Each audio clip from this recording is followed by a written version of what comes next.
Hello.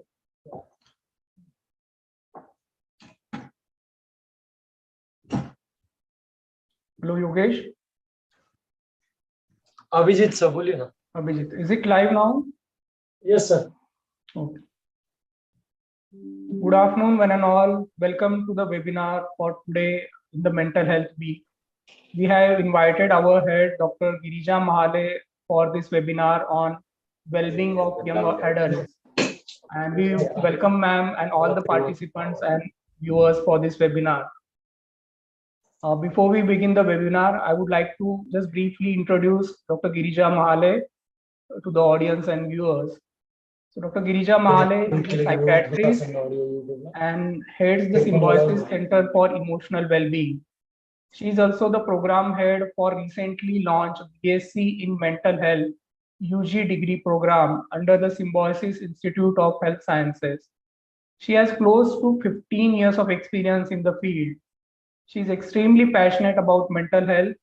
Her specialty area is youth mental health, in which she has almost 7 years of experience. Apart from her MD in psychiatry from St. GS Medical College, KEM Hospital, Mumbai, she has acquired her fellowship from Royal Australian New Zealand College of Psychiatry, where she extensively worked with the age group of 12 to 25 years population.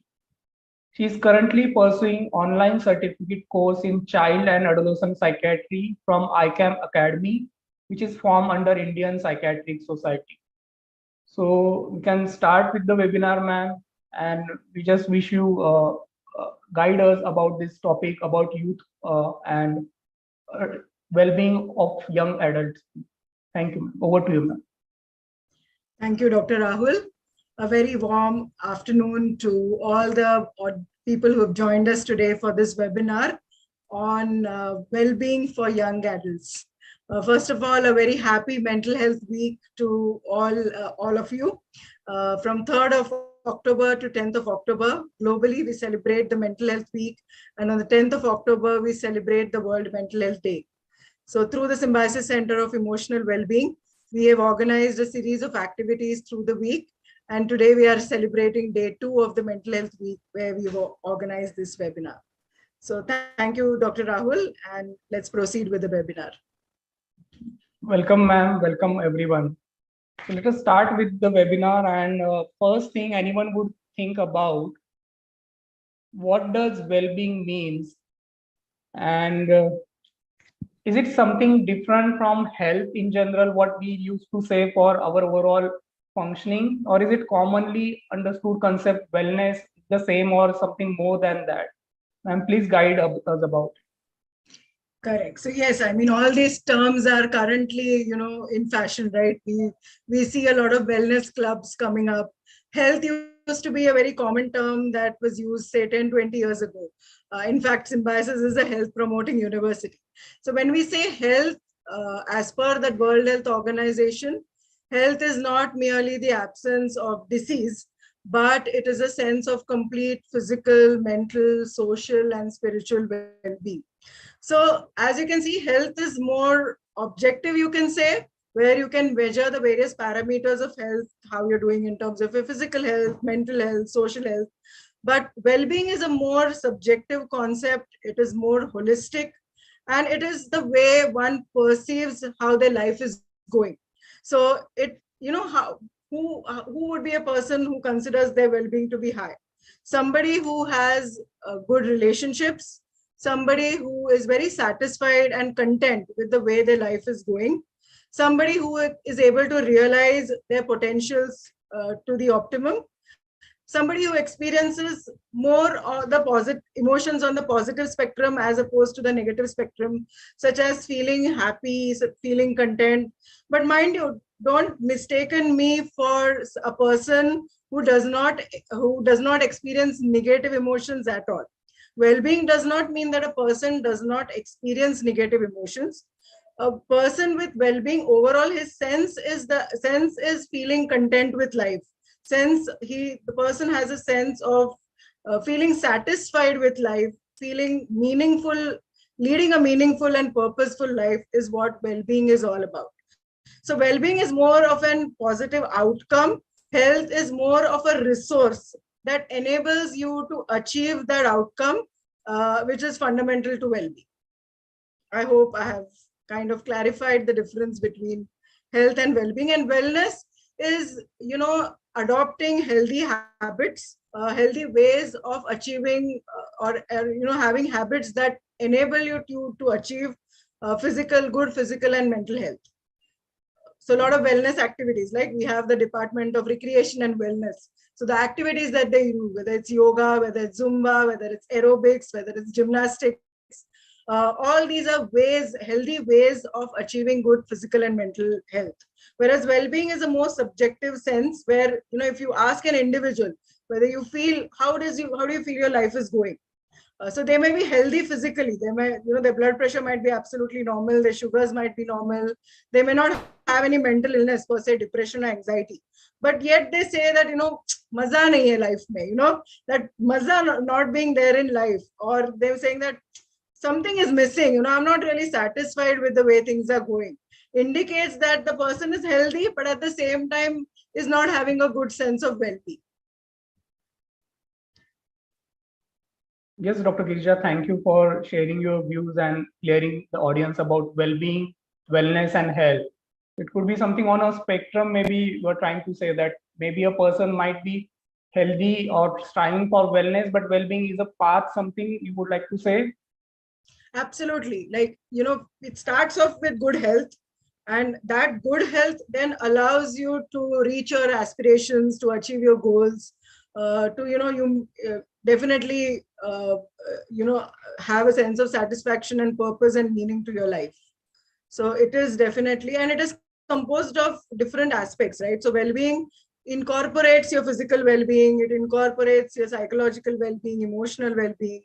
It also involves economic well-being or your domain specific well-being. So when it comes to your work area, whether you're satisfied with the way your work is going, your development, your activities. So there are definite aspects to well-being as well, and each domain also is very specific, and well-being would be a combination of all these various dimensions of how you're doing in those respective domains. Yes, that is very helpful for making us a clarity about this concept, Dr. Girija. Thank you. And maybe we will start with the next thing in this flow of our webinar now. So as we all might be aware with our notices and our posters throughout the campuses now, that World Mental Health Day, which is on 10th of October, and the theme for this year by World Health Organization is making mental health and well-being for all a global priority. It would be interesting to understand the relevance of well-being with mental health, because the theme they have mentioned mental health and well-being together. So what does this understanding or correlation between well-being and mental health is from a mental health perspective, and how this signify for the theme for this year, ma'am? Please let us know. Please enlighten us about it. Sure. So first I'll focus on the part of the question that you asked, that the relevance of well-being to mental health. So when we talk about mental health is determined by how we think, how we feel, and how we behave. And usually when we talk about mental health, we focus on things that are not going well. For example, people who are struggling with their mental health, like depression, anxiety. Whereas well-being, as I already mentioned, is a more holistic aspect, and it really focuses on strengths that an individual possesses. Like every individual has some resilience within them, or some strengths like feeling optimism, or ability to develop interpersonal relationships.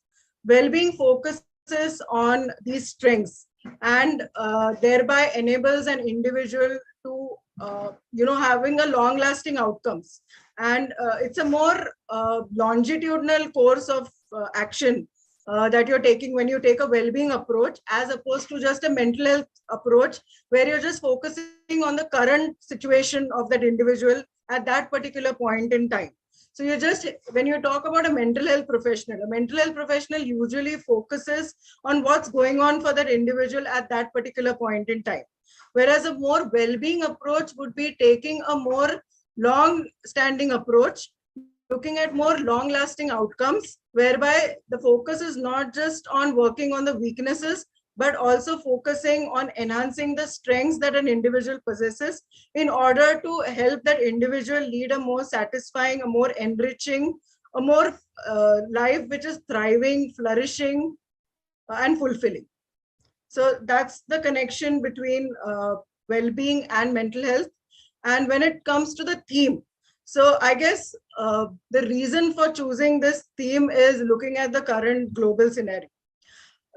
You know, everywhere around us, there are so many changes that are happening. And if you ask majority of the people how they feel, you know, there are a large number of surveys that have been carried out, and which shows that while mental illnesses definitely have been increasing, the prevalence of mental illness, if you study the prevalence of distress, which is a sub threshold, like where they are not yet reached that threshold for becoming mentally ill, but at the same time, they're not happy or content with their life either. So the percentage of such population is definitely much larger than population who is suffering from mental illness. And that is attributed to several factors, be it the recent pandemic, be it the climate change, be it the wars that are happening around the country, be it the changing lifestyles that people are living in, the kind of globalization that we're all experiencing, the kind of changes in the family structure that are coming about, all that are leading to overall, you know, the well-being factor reducing. In fact, if you look at the India scoring, India scores 59 on the global ranking when it comes to the quality of life index. And that's not a very good number to have. So I guess the priority therefore has become to focus on mental health and well-being, as it has implications for overall economic outcome of the nation. It has implications in terms of the productivity of the nation. So everything ultimately is determined by mental health and the well-being of an individual, and therefore the mental health and well-being of the community, and then a nation and a globe as a whole. Therefore, I think WHO has realized the importance that well-being can have in terms of global economy or in terms of productivity, and therefore it has come up with this theme, which emphasizes the importance of mental health and well-being. Yes, we definitely understood the concepts now, and that it is not just, now we can say that it is not just absence of health, should be like the well-being also, that will define a community or an individual how they are moving with their life. And we come to the second part of our webinar. So we are discussing about young adults. So who all fall into this population size of young adults, and why well-being is relevant more specifically to young adult population. What are your thoughts on it, ma'am? Sure. So young adults are generally thought to be belonging to the age group of 18 to 25, but it can extend a little beyond as well, like from 16 to 26, 27 is also considered as young adults. Now, young adults is the stage between adolescence and adulthood. So it is also a transition phase from adolescence to adulthood. Now, as we are all aware that adolescence is the transition phase where major changes happen biologically, physically, right? Where you see enormous changes in the body structure. There is growth of sexual characteristics, hormonal changes that happen within a boy or within a girl. So dramatic changes happen when a child hits adolescence. Similarly, there are changes which happen in terms of the thinking patterns of an adolescent, or thinking or emotional changes that happen with adolescents. Now, these changes actually continue through young adulthood. It's not like they finish as soon as adolescence is over, but what you will find that these changes are more gradual and are more linear as opposed to the peak that happens in adolescence. So all the changes that are happening in adolescence, biologically, psychologically, emotionally, cognitively, whatever changes are happening in adolescence continue through young adulthood. So adolescence is also a phase when children are individuating from their family members and developing their own identity. And as when they hit the young adulthood, that's also when identity is strongly getting established. The individual knows who they are as a person, what their values are, what really they identify themselves with, whom are they with, whom they connect really well. While adolescence is a time when friendships become more important, peer relationships become more important.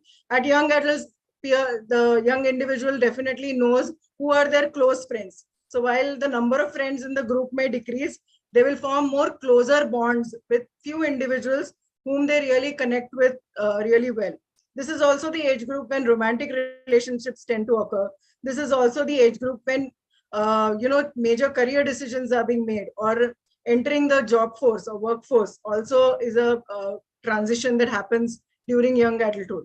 Hence, it's quite a challenging phase. Just like adolescence, young adulthood is a very challenging phase in an individual's life. Now, traditionally, if you see, even in health systems, there are services that are being provided for children. Like there's a pediatrician who deals with children. There is a physician who deals with adults. But really, these young adults have never been the focus of any healthcare systems or public policymakers either. Young adults rarely get incorporated when it comes to decision making, when actually young adults are very, very important when it comes to policy making or decision making, because they are the future of the nation. They are the ones who are going to enter the workforce, and they are the ones who are going to contribute to the nation's economy. So, and if you see this, while biologically and psychologically, the young adults of the millennial generation, or the young adults now, which you see in the Gen Z, they are quite different. And that's because of the social changes that have happened. I'll explain to you with some examples. Like traditionally, 25 years ago, a young adult would go through, traditional roles. Like they would first finish education, then they would move out of home, then they would find a job. Once they found a job, then they would enter a marital relationship, and then they would enter parenthood. But today, these transitions are not very defined. The age group it is becoming more delayed. Whether it's higher education, students are focusing more on education, especially the urban population I'm talking about, where students are studying till the age of 28, 29. There are more of live-in relationships have become more acceptable. Premarital sex has become more acceptable. Having children before marriage has become quite a norm, and therefore you see that the young adults of Gen Z are quite different than the millennials or the generations before that.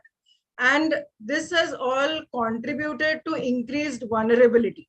Vulnerability in terms of developing emotional health issues, not just emotional health issues, but if you see the physical health of our young adults too. The young adults, the problems of obesity, the problems of early cardiac problems is also increasing in these young adults.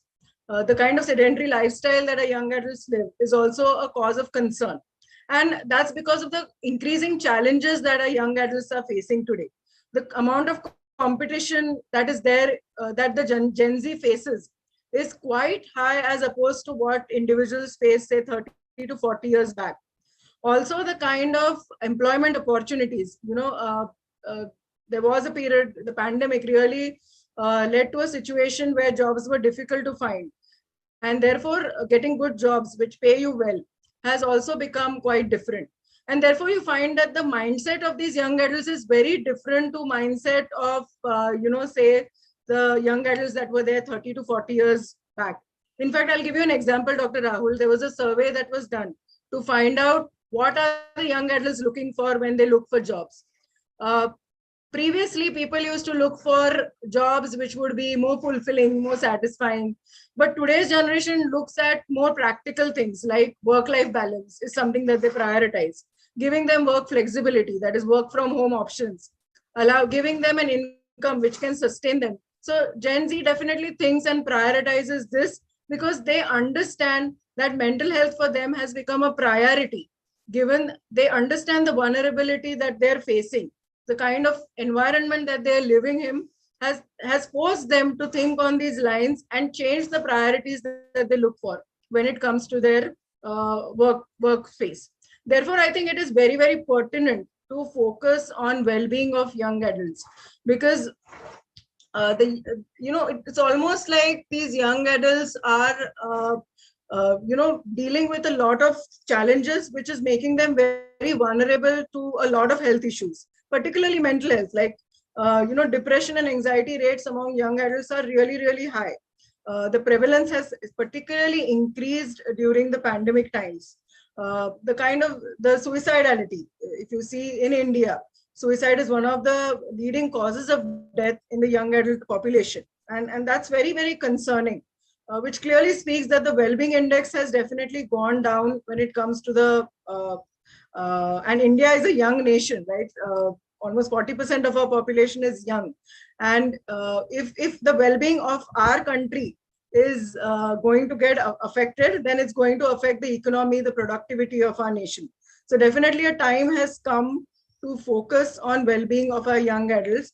And therefore, I think at a university level too, it's very pertinent that apart from just focusing on the academics of a student or the career pathways of a student or placement, and rightly so, I'm very glad that Symbiosis is a wellness promoting university, where the university does ensure that there is a health center, or there is a Symbiosis center for emotional well-being, or a recreation and wellness center, a strong focus on nutrition, healthy nutrition for students, and an ecosystem that helps the students to kind of thrive and flourish as opposed to just survive. Yes, ma'am. So we understood that how these early ages are making a formative change in any individual's life. And as you mentioned that India is one of the largest population with this young adult population. So how crucial it is for us to understand the value of the theme for this year, that well-being for all, and making it as a priority within our SIU setup. And maybe is there anything in the same lines, ma'am, that are the onset of many major illnesses we see in mental health? Do they start mostly from early ages, or what are your observations from your clinical practice and the literature, ma'am? Yes. So, thank you, Dr. Rahul. So, almost 75% of mental illnesses have their onset around the age of young adulthood. So, 18 to 25 is a very vulnerable age group to develop mental illnesses. And the reasons, as I said, are multifactorial. Because of the changes in their biology, the changes in the way they think, brain development also continues till the age of 25 years. And the major changes in brain that happen during this time are in terms of your prefrontal cortex, this part of the brain, which controls your executive functioning. That is your ability to make decisions, the ability to solve problems, your ability to control your impulses, the ability to plan, your ability to organize things. All that is controlled by your prefrontal cortex. And the major, the fine tuning of this prefrontal cortex is what is happening, and that which contributes to the maturity. When we say, no, he has become mature now in his thinking, that's nothing but his prefrontal cortex is evolving. And that's again, also your motivational systems, your emotional processing systems are also evolving along with your prefrontal cortex and becoming more mature. Now, there are several significant factors that can contribute to this prefrontal cortex. So if an individual has had trauma in his life or past experiences which have been extremely traumatic, then it can actually impair the biological development of a young adult's brain and make them vulnerable to develop mental health issues. And not just mental health issues, to also cause certain personality changes where the individual becomes more impulsive, more risk-taking behaviors come into play, such as substance use, or engaging in sexual promiscuous behaviors, or engaging in gambling, or any other behavioral addictions for that matter. So 18 to 25, as I said, is vulnerable for not just developing mental illnesses like depression, anxiety, substance use disorders, or even psychosis for that matter, but also is prone for certain personality changes, which can have long-lasting implications in terms of the individual's relationships, in the terms of the individual's functioning and overall development as well.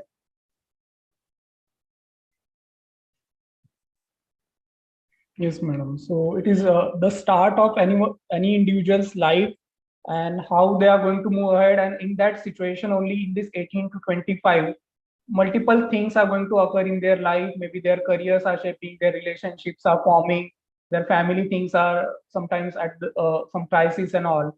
So these all makes an impact from the environmental point of view and the biological loading they might be having.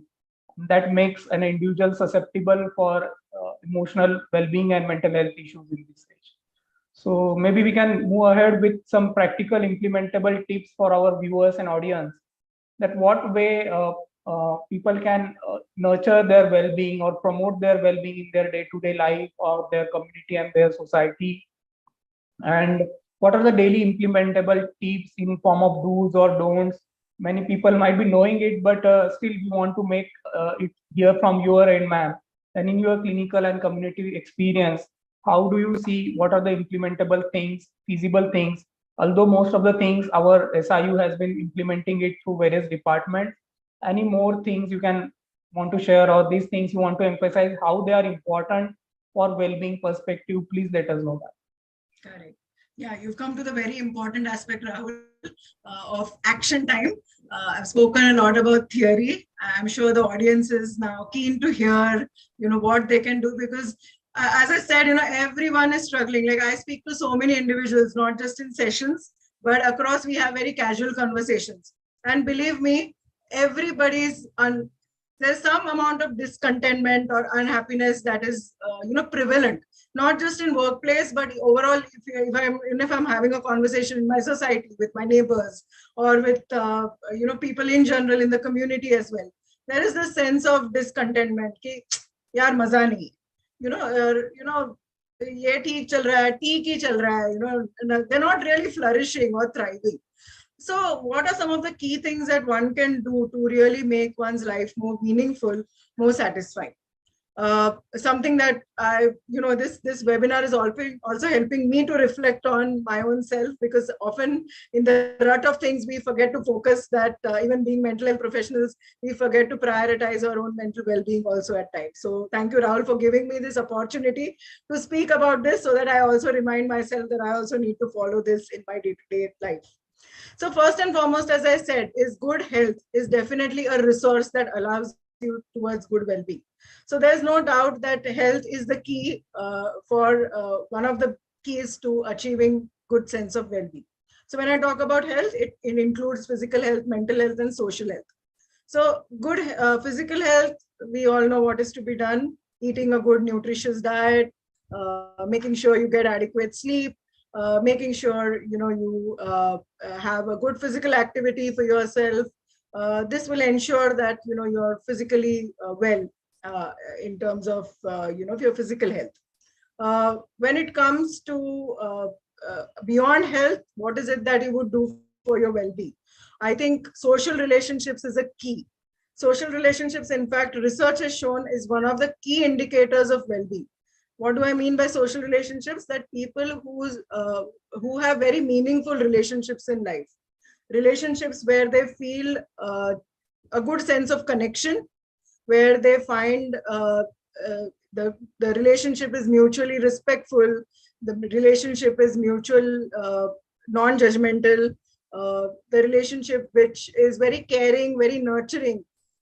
Individuals who have such relationships in their life, definitely their sense of well-being is good. So I feel people should invest in making sure to have good relationships. So small things that you can do at your workplace is also making sure you connect with your team. Whether you're a staff, whether you're a faculty, whether you're a student, or whether you're a director of the institute. We are all human beings at the end of the day. Although we live in hierarchical systems, it's important that at times we forget, what position we hold in our department, and connect with our fellow beings, just like being very compassionate with them, being very understanding of them, giving them a listening ear, sharing of experiences, talking to each other during lunchtime, making sure you sit together and share some positive, happy moments together. This will all definitely enhance the level of well-being you experience. Also, not engaging in negative talk all the time. It is very easy as human beings to focus on the negatives. And certainly, in life, there will be, it's never going to be like a complete perfect picture. There are going to be things that don't go your way. There are going to be setbacks in life. But it's important to focus, therefore, mindfully focus on things that are going well for you. Try to, maintain a gratitude journal. At the end of the day, just reflect on how your day has been. Point out the things that went well. We often, again, as I said, we tend to focus on, "Arey yaar, ye kaam reh gaya, wo reh gaya, ye nahi hua, wo nahi hua. This person said this to me, that person did that." We all tend to do that, and as humans, even I do. I admit that I'm not at the all times talking positive, but it's important that along with talking negative, you also focus on what is going positive. What is bringing me to work every single day? What is it that is giving me meaning to the work that I do? How can I bring that purpose to the work that I do? What is it that gives me in this workspace that I have? What is it that gives me that sense of satisfaction, that sense of happiness, that sense of contentment that I really enjoy doing with my work? Same is when you go back home. What is it that I can bring to the table? What is that one small change that I can make? So, maybe you can sit with yourself, have a meeting with yourself, say on a Sunday or on a weekday. Choose a time that you choose to have a meeting just with yourself. In your calendar, block that. You always have a Google calendar where you have this meeting and that meeting and Simra's research meeting and whatever. But make a meeting with yourself and ask yourself, oh, you know what, where am I up to? Am I really on track with respect to the values that I hold? Am I really aligning my goals with my personal values? So goals is what I really objectively decide for myself. What is it that I want to do in life? And values is something that I hold within, right? It's whether it's my honesty, whether it's integrity, whatever it is that I choose as my values. Whether my values are being aligned with my goals is something I talk with myself in that meeting. And if there's something that's possibly not going right, I reflect and take a step back and see what is that one change that I would like to bring in my next week to move towards that sense of well-being. So if my relationship, say with my partner, is not going that great, maybe having that weekly meeting even with my partner to say, okay, what is that one thing that I can do to make your next week go a little better? Or what is that one thing that I can ask my partner to do for me to make my week a little more easier on myself? So things like this, which are very practical, which are quite doable, are some things that definitely can be done to definitely improve your individual sense of well-being. But along with individual sense of well-being, Rahul, there's also this community well-being, right? Because ultimately, see, if you go to see, there are people in India, for example, our rural population is more than our urban population, and there are some people whose basic needs are not getting met. Forget, when I talk to them, if I give this lecture to people who are living on the streets, it wouldn't make sense to them, because even if your basic needs are not getting met, forget, how, whether you're going to be satisfied with life. So I guess at a national level or at a community level, it is important that the policies focus on providing the basic resources that are required for individuals to live a sustain life in the first place, so that then they can think about well-being. So making sure that people have water, basic sanitation, hygiene, basic infrastructure, good job opportunities, because increasingly we are living in a world which is of inequality is growing. We are living in an increasingly diverse population, especially now if we focus on LGBTQIA population. It's not like they never existed. It's just that our awareness and acceptance is now increasing, and it's bringing forth the problems that this community is facing. Similarly, there are other marginalized sections of society, whether it's differently abled or whether it's people from the lower socioeconomic background. So I guess policies need to focus on making sure that services are being provided to all sections of society, making sure that these basic needs are being provided. In addition to it, focusing on things like infrastructure. I'll give a very simple example of last week itself. Friday, I'm sure many people will resonate with this, when there was a short spell of rain and it collapsed the infrastructure of Pune.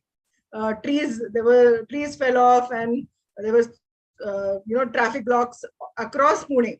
I was stuck in traffic from Lavle to my place for 4 hours, and it definitely impacted my well-being. Like, when I reached home, I was feeling frustrated. I was like, do I really need to be in this job? And I'm not joking. It really impacted to an extent where I made forced to think whether traveling is worth it, whether it's worth my priority in life, which is my well-being.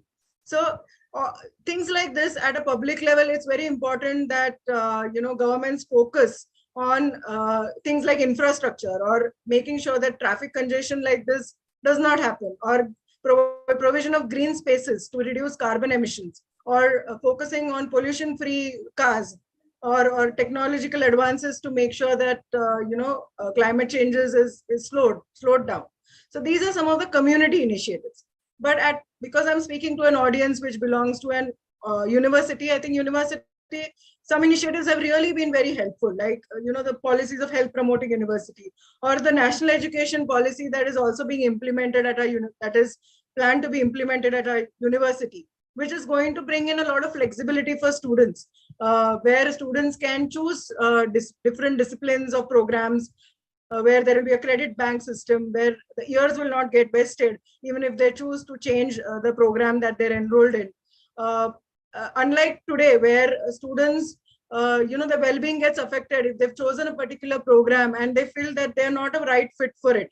Because see, at that 16, 17 age, it's a very tender age. Although opportunities for career have increased like anything, still the understanding of what it takes in that career is still very limited, and not all students opt for a career counseling session to understand what their aptitude is, or where their interest is, or what their personality, whether their personality is suited for that particular career.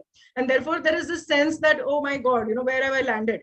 So I just took this career because I secured high marks and because I went through the entrance exam and my parents could afford a seat. But when they come in, there is this sense of dissatisfaction that, what, they feel lost, this sense of feeling lost, that I was not meant to be here. I think I belong somewhere else. But then this inflexibility in our academic pathways then creates a hindrance in a student's well-being. So I guess NEP, once it gets implemented, it will provide for opportunities to do that. Also, I think at an organization level, if the human resource development, I think HR also plays a very important role. I think one of the suggestions, if HR is listening here, I would like to definitely give, is setting up very regular meetings with faculty and staff, even with, for management to sit with their staff and faculty and to discuss how they're going, how generally their well-being is really. There are certain rating scales that can be used where you can actually track a subjective sense of well-being. And in fact, as a health promoting university, that's the next step SCW is planning to take, where we are going to introduce,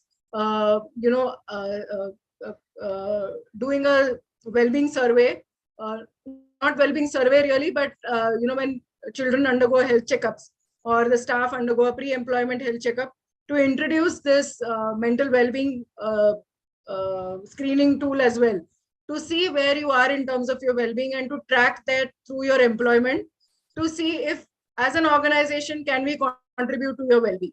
I think that's very, very key for any organization to thrive and flourish. Apart from focusing on just academic achievements or in terms of placements or research output, well-being of an organization is key for an organization to flourish and thrive. And I think, together we can definitely do it. And I think we are moving in the right direction. And I'm sure that, all steps that the SIU management is taking is rightly towards enhancing the well-being of the community. Yes, Dr. Gija, it was really interesting to know that how in small instances the well-being is getting affected in our life. And somehow we can also choose to think and introspect or reflect upon these factors and finding out the meaning out of that, and that will give us some kind of a momentum to move ahead with the goals or the other things we have decided for ourselves. So any other do's and don'ts, especially for the young population, maybe with respect to relationships or the social media use, you would like to suggest for the audience, ma'am? Surely. So relationships has always been a source of great, which gives enhanced meaning to your life, but it can also become a great source of challenge for many.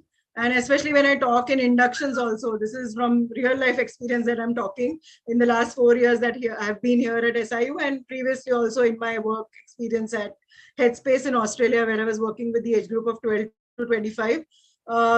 The young adults really struggle when it comes to whether it's peer relationships or when it comes to intimate relationships as well. And that's again contributed to the changes that are happening within them, right? Whether it's the psychological changes or whether it's biological changes, because the prefrontal cortex is still developing. There is that amount of risk-taking behavior. There is that amount of impulsivity. The hormones are surging, so sexual needs are quite high, and all that then leads to this complex, adds to the complexity in the relationships that they develop. And and then to add to that, there is an element of your own personality characteristics, which also contributes to the kind of relationships that you will have. So and the social media use, of course, the pandemic has just enhanced the use of social media. So while social media is not a completely bad tool, I think if used wisely, it can have great benefits in terms of sharing knowledge, or in terms of having great social connections. But definitely it has its own vices. In fact, research has shown that individuals who are present on social media for more than 2 hours, which is very highly likely in a large segment of our population, are likely to have mental health problems like anxiety and depression. Now, the reason being that what you post on social media, A, is not always factual. B, it is, there is a lot of, you can play around with the content that you post on social media. Even the pictures that you post on Insta, for that matter, they're quite filtered. People use a lot of filters. So the kind of body image issues that young adults develop are also are increasing because of the use of Instagram and such social media networks. So I think it's very important that students are mindful of what they are posting, as well as what they're watching on social media, and also the duration of time that they're spending on social media, as opposed to the duration of time they're spending in actual relationships. So virtual versus offline relationships, you need to have a balance in the two. Secondly, when you're posting something, always visualize what impact it would have on yourself if you were to post something like this. Always think about the consequences it can have for the larger population, because remember that when you're posting, the viewers are diverse in various kinds, in age, gender, in the mental health needs, etc. So it's important that you're extremely mindful of what you're posting on social media. Thirdly, what you're watching on social media. Remember, A, that everything that is posted on social media and you're watching is not completely factual. B, do not focus only on the negative content in social media. There's a lot of positive things also that get posted. Tend to read the positives rather than focusing on what negativity is being posted on social media. So these few things can help you with the right use of social media for your own benefit, rather than the social media becoming a problem for you in terms of your mental health. In terms of relationship, it is important that the relationships that you develop are healthy. So how will you know whether your relationship is healthy or not? A, is the relationship respectful? Do you feel respected in that relationship? And are you respecting the individual who's in the relationship? B, do you feel that the individual is accepting of you the way you are, or is trying to change you? 3, do you feel controlled, or do you feel like you have your space in that relationship? 4, do you feel judged in any way? And as I said, do you feel like you constantly have to be with this individual or else you can't function? So are you overtly dependent on this individual in that relationship? You need to ask yourself. If the answer to any of this is yes, that is, I am overtly dependent, like even I feel very insecure if the individual is not with me physically. I don't feel respected in that relationship. I constantly feel judged. I'm being controlled by this individual. Then the possibility is that you are not in a healthy relationship, or we can call it as a toxic relationship.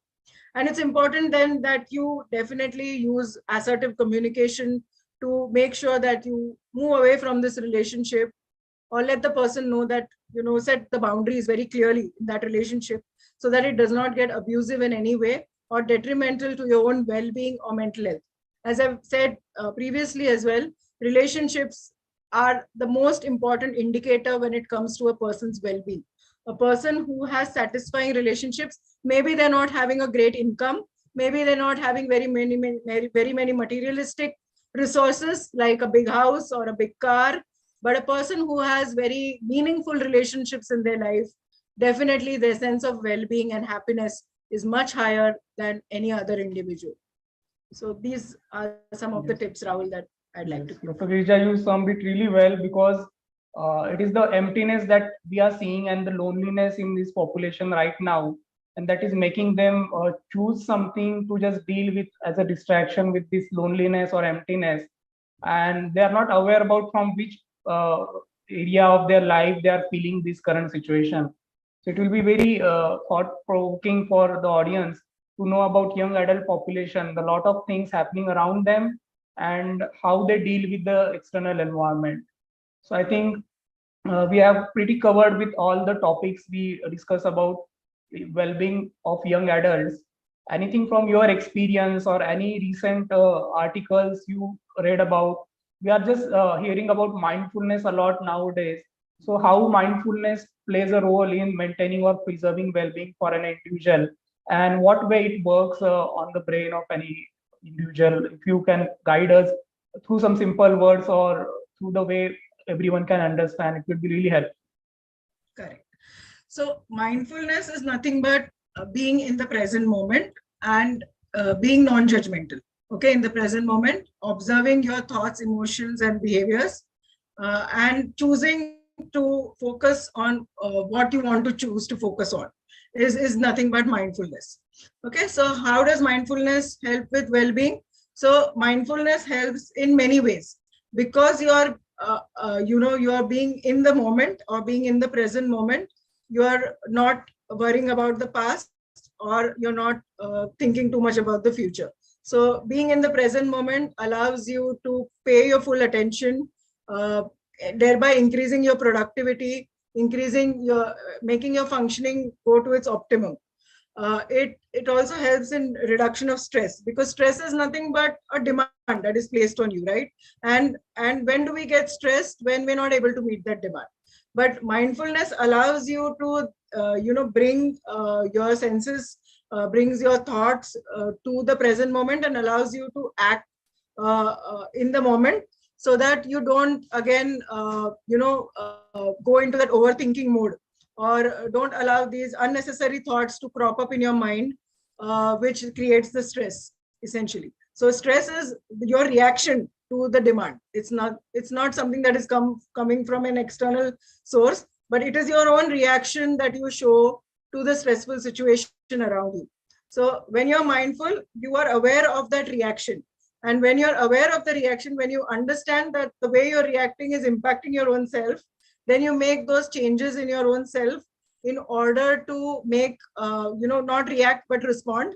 That is, pause for a moment, allow yourself to think about the problem in different ways, think of multiple solutions to a problem, make the wise decision rather than reacting in an emotion from an emotional space, or a knee jerk reaction, what we call. So mindfulness allows you to not make those knee jerk reactions, but allows you to think through a situation and then respond or take the necessary action, weighing the pros and cons of a particular situation. So in that way, mindfulness has shown to be a great practice, which can not only reduce mental illness or reduce stress, but it can enhance an individual's well-being at your workplace or even in your personal life. Apart from this, Rahul, there is an entire department of well-being science at the University of Melbourne, whom we are trying to collaborate with. And the whole research is focusing on understanding the cultural differences also when it comes to well-being. So well-being is evolving as a science in itself. And, the researchers there are studying the literacy around well-being. That is, what are the common terminologies or words that are used when it comes to well-being, and what in different cultures. So currently they're studying it in the population Australians, but we are also trying to collaborate with them, and see if we can study the same with our population and see whether there are cultural. कौन Sorry, Miss Meghna, can you mute yourself, please? Thank you so much. Yeah, so we're trying to see whether there are any cultural differences when it comes to the, because as I said, well-being is a very subjective concept. So whether there are cultural differences in how we perceive well-being in the first place, and also, what are some of the initiatives that can be taken to bring in well-being into the ecosystem of a university is something that the Wellbeing Science Department at the University of Melbourne is also actively doing. And there's a lot of research papers that are coming out from there. So we are also trying to collaborate and mimic that kind of research even in India to see if the applicability in our setups as well. So, couple of things I would like to summarize from your recent thing, if someone missed it by any ways. So it is taking a pause in between what the reactions happen, what you try to say, Dr. Gija, that instead of just being on the reactive mode, try to be on a responsive mode, and how you respond to the situations happening around you. That can be learned through mindfulness. And it is a way that you can shift your attention, keep your attention intact for a while, rather than many times what people see, they just keep on having a chain of thoughts, or they just keep on having some ruminations. So this can be avoided with the mindfulness practices. The second thing was most exciting, that the Symbiosis Center for Emotional Wellbeing, and within the SIU setup, we are trying to collaborate with Wellbeing Institute in Wellbeing Science from Melbourne. That will be a really good collaboration to understand how we can bring about this well-being into the community within Symbiosis itself, and how we can build on the research in this area. Are there any practical tips for the mindfulness on day-to-day basis? Because for a theoretical perspective, maybe audience might understand that we have to be momentary aware, not be judgmental, but how they can practice it in their day-to-day life. I came to know recently there is some app or something which makes them hear about a sound or a bell. Something, would that be a mindfulness exercise if people work on it, or any other exercises would like to suggest, Dr. Kisha? Yeah, I mean, every activity that you do, Rahul, can be done mindfully. So what I always give this example when I'm talking to college students, be it brushing your teeth, simple thing like brushing your teeth. So focus, use all your senses to do your brushing mindfully. Focus on the grip that you hold on the brush. Focus on the taste of toothpaste in your mouth, the smell of the toothpaste that you have. Look at the toothbrush, the toothpaste, look at your teeth in the mirror when you're brushing. So, listen to the sounds of the bristles on your teeth. This can be a very, and while you're doing this, also be mindful that there will be thoughts that will, oh, I have to catch a bus. My bus will come at 8 o'clock. I have to reach my office at 9 o'clock. I have to make sure my children are getting. So observe that you're getting all these thoughts in the background. Observe them. Don't try to shove them away. Don't try to suppress them. Don't try to judge them. Why am I thinking about this right now while I'm brushing? Just observe them and bring your attention gently back to the act of brushing. Simple. So things like this. So any activity that you're doing, do this. Your mind has a tendency to wander. Mind by nature is wandering. It is the reins of the mind, however, are under my control. Okay, or our individual control. Which is why it's important that through the practice of mindfulness, it's not easy. Because as I said, the mind by nature is wandering. It will keep wandering. So many people say, I meditate. Meditation is a form of mindfulness, but it's not easy. Not everybody can meditate. And I'm always, ask this, what do you understand by meditation? And many people get puzzled by this question because it's a very fancy word to use. I do meditation. There's a meditation clubhouse. Mein hamara meditation place hai for meditation. But it's actually not easy because, as I said, when you sit still, there will be 10,000 things that will come in your mind. So it is only by practice that you can choose, you can bring your attention to what you choose to bring your attention to. So suppose I'm doing my speaking right now in the webinar, there might be other thoughts that might be coming into your mind, but I will mindfully bring my attention back to what Rahul is asking me and what am I supposed to answer. So that is where, my mindfulness will help me in staying focused, staying on the task and not getting distracted by the multitude of things, especially in the world that we live in, which is promoting distraction. This one gadget is really causing us to go away from mindfulness, but we have to mindfully make sure that we have this digital detox where we detach from this and try and bring our attention to what you're doing at the present moment. So that's a very key point that I want to mention, Rahul. So basically it is a training that you give to your mind and it will evolve gradually. It is not like a state someone will attain, may or may not be. it will be a training. Every time you fall, you again stand back and try to be mindful and keep on continuing it till the point you are mindful that moment again. Absolutely. So not just for mental health, I think it has great physical health benefits as well. Mindful eating. So all the problems of obesity or eating, disordered eating, usually arise because people don't eat mindfully. They're multitasking while they're eating. They're either watching television or are on their mobile phone, which is why then they don't tend to focus on their hunger drive or the satiety center, the sense of satisfaction which you get when you eat food. Because they're not being mindful, they're not aware that they've already got this signal from the brain that their hunger needs are now fulfilled and they need to stop eating. Because they're not focusing on that, then problems such as overeating or obesity come up. So even physical health benefits can be incurred through the practice of mindfulness and thereby increasing your sense of well-being as well.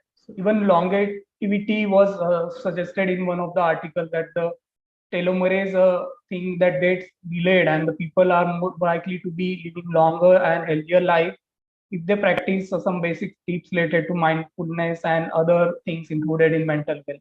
Absolutely. So, mindfulness, we can say, is one of the keys to your well-being. So one of the practical tips, in addition to what I've already said, is practicing mindfulness, which will not, so once you have a sense of well-being, definitely, your longevity will increase.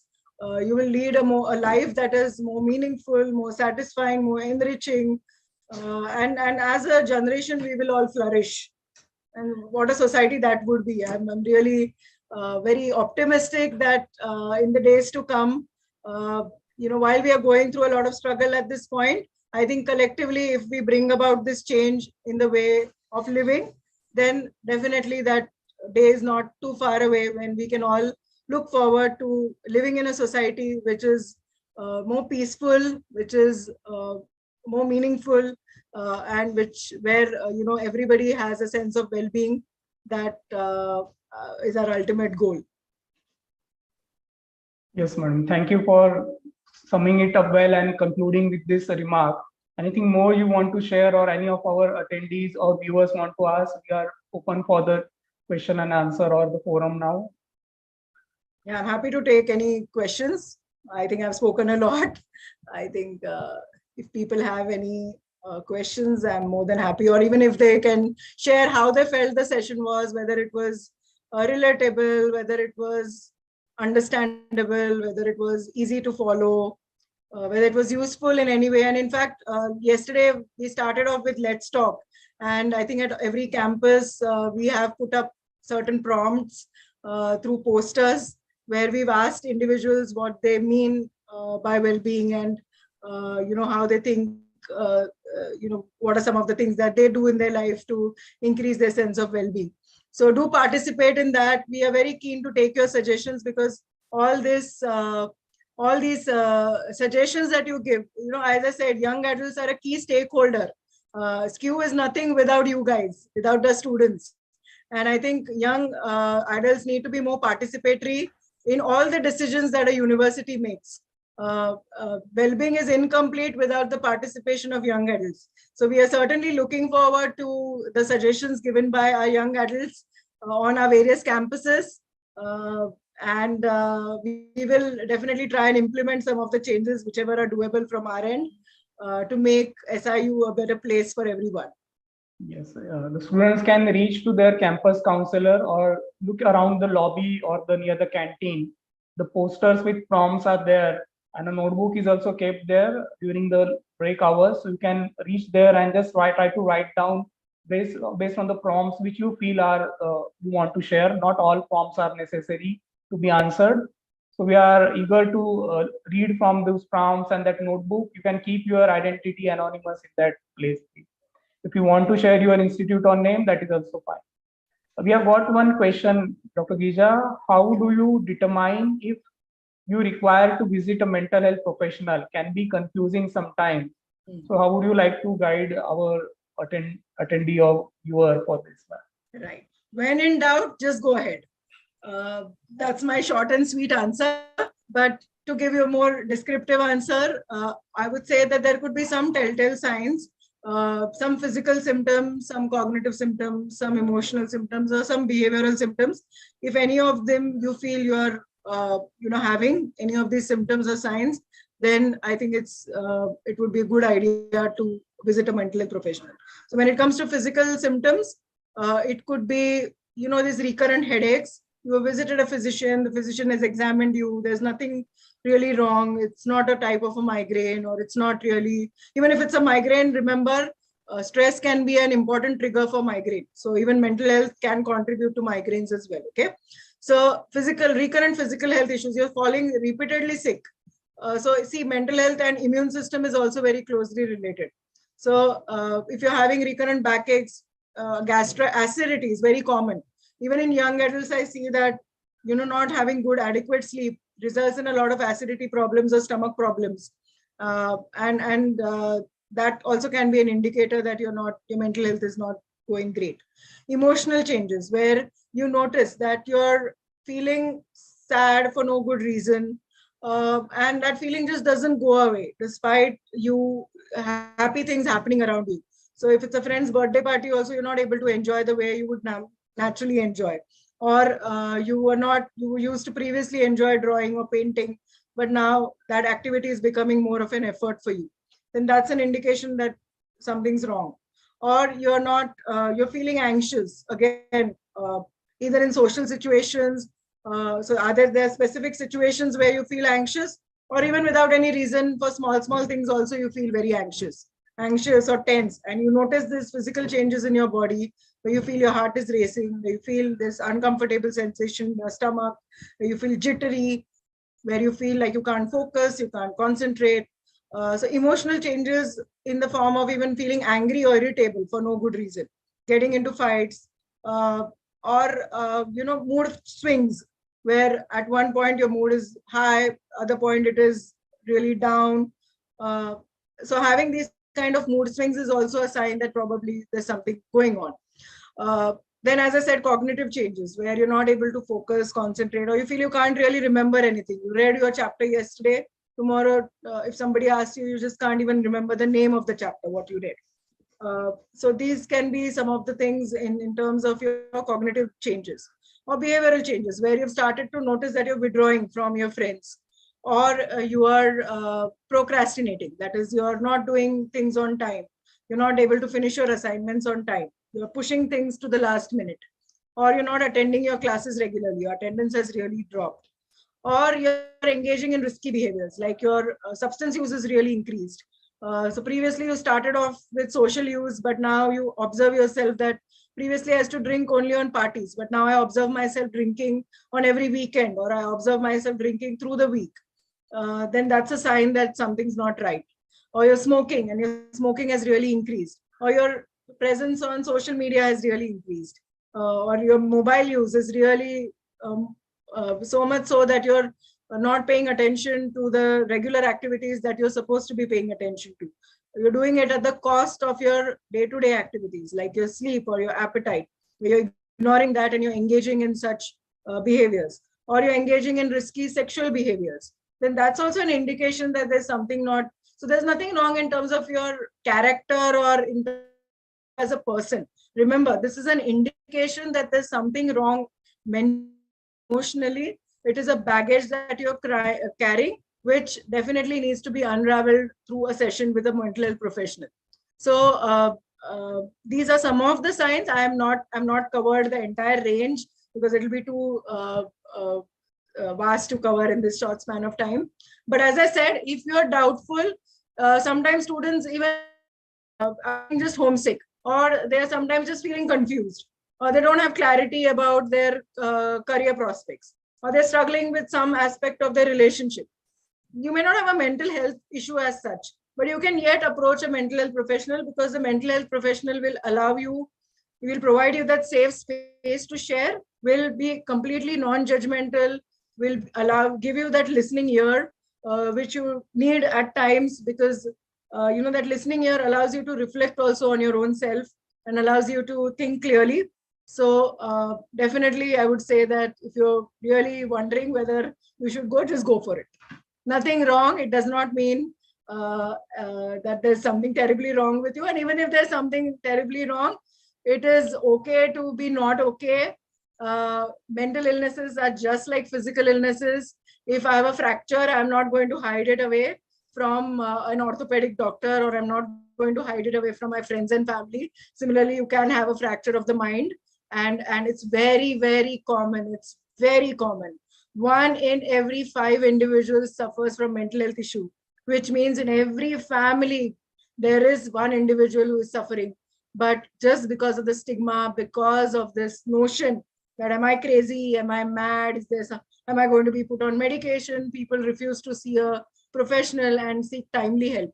But it's so crucial that you seek that early intervention so that you get that timely treatment and you're able to lead a successful, satisfying, meaningful life, which is productive and which is very, very enriching. Yes, Dr. hope I've Girija, yeah, thank you for making it clear for the viewers that when to seek mental health professional advice or an appointment. And we are glad to let you know, the audience and the viewers, that Symbiosis Center for Emotional Wellbeing avails a free session to all the students, staff, and faculty within SIU. They can mail us on mindhealth@siu.edu.in, and our campus counselor will be happy to arrange an appointment for you. And this must be like an individual making priority for their mental health and well-being, and then collectively a community prioritizing their mental health being, that we can make at the end of this session for well-being for young adults. And I really thank our head, Dr. Girija Mahale, for being there.